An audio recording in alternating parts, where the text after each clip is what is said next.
Baik, assalamualaikum warahmatullahi wabarakatuh. Oke, teman-teman, di video kali ini ya, saya akan menjelaskan apa itu tabel dua arah ya. Nah, tabel dua arah ya itu digunakan ya apabila kita menganalisis rancangan faktorial ya. Nah, kalau dia rancangannya non faktorial itu tidak ada tabel dua arah. Nah, fungsi dari tabel dua arah ini teman-teman dia akan membagi ya dari kombinasi itu menjadi masing-masing faktor ya. Nah, jadi di sini contohnya ada faktor P dan R. Kemudian di tabel ANOVA-nya itu kita bisa mencari masing-masing untuk rata-rata faktor R juga rata-rata dari faktor P ya. Ini faktor P, ini faktor R ya. Nah, kalau kita tidak membuat tabel dua arah, kita tidak bisa, kita hanya mendapatkan nilai dari kombinasinya.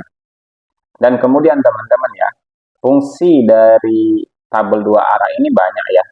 Yang pertama, dia membantu kita untuk melakukan perhitungan jumlah kuadrat masing-masing faktor. Jadi untuk faktor P ya. Nah, ini kalau teman-teman lihat itu kita menjumlah kuadratkan total dari faktor P yang kita tidak bisa dapatkan dari tabel utama ya. Begitu juga dengan R gitu ya. Nah, ini kita juga mendapatkan total ya dari faktor R ya untuk menghitung JK-nya.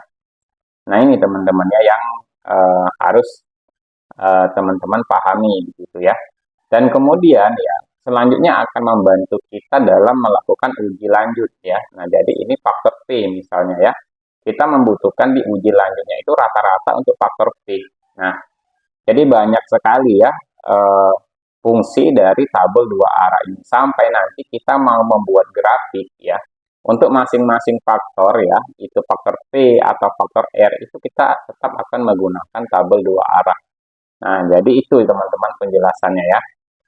Nah, ada tidak metode perhitungan yang tidak menggunakan tabel dua arah? Ada ya, tapi akan lebih rumit ya jalannya. Jadi ini ada ya, klien saya ini, dosennya itu minta formatnya tabel yang seperti ini.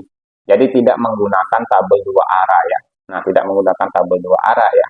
Akan tetapi ya di sini akan ada tambahan proses perhitungan baru untuk mendapatkan nilai rata-rata masing-masing faktor ya. Nah, ini kekurangannya ya teman-teman ya.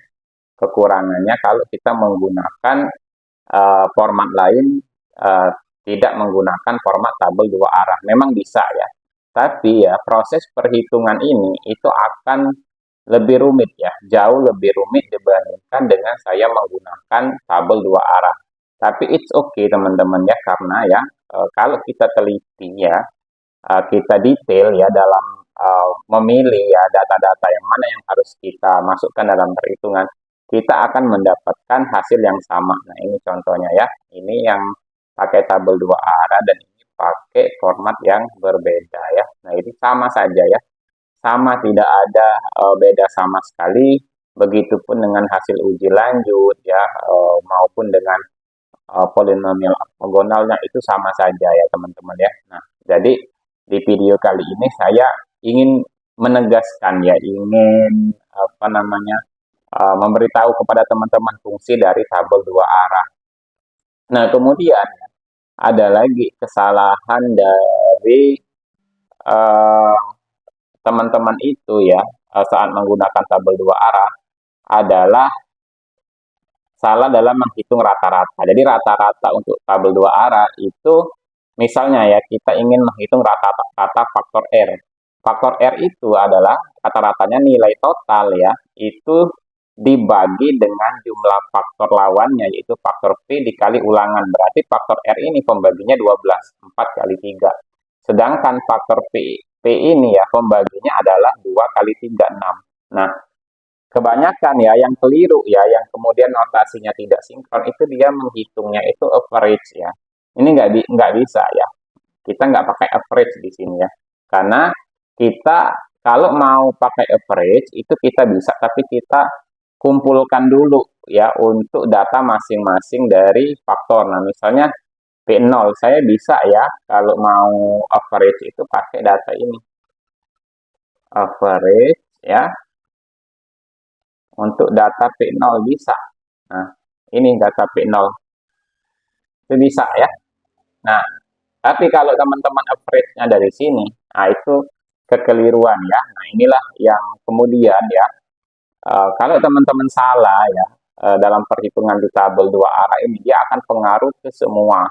Sampai nanti dia akan pengaruh ke hasil-hasil uji lanjut ya. Nah, ini kenapa teman-teman benar-benar harus fokus ya, dalam melakukan perhitungan. Nah, kemudian ya tabel dua arah ini juga dia berfungsi sebagai koreksi. Jadi yang bisa kita lakukan untuk melihat apakah tabel pertama dengan tabel dua arah ini sudah sinkron atau tidak itu teman-teman bisa lihat dari grand total. Kalau grand totalnya ini berbeda, ya teman-teman jangan lanjut dulu ke perhitungan lain-lain, pasti ini akan keliru. Jadi pastikan tabel dua arah dengan tabel utama ini dia sama dulu nilainya, baru kemudian lanjut ke perhitungan FK, JKT, dan seterusnya. Nah, saya pernah pengalaman sampai berhari-hari gitu ya, tidak menemukan perhitungan yang benar karena tidak ada sinkronisasi antara kedua tabel ini. Nah, itu teman-teman ya. Dan bagaimana kalau kita menggunakan aplikasi? Sebenarnya konsepnya sama saja teman-teman ya. Kalau teman-teman menggunakan aplikasi, kemudian juga keliru dalam memasukkan mana faktor P, mana faktor R, atau tertukar istilahnya kan, maka juga akan error gitu ya. Oke, untuk video kali ini demikian. Saya akhiri. Wassalamualaikum warahmatullahi wabarakatuh.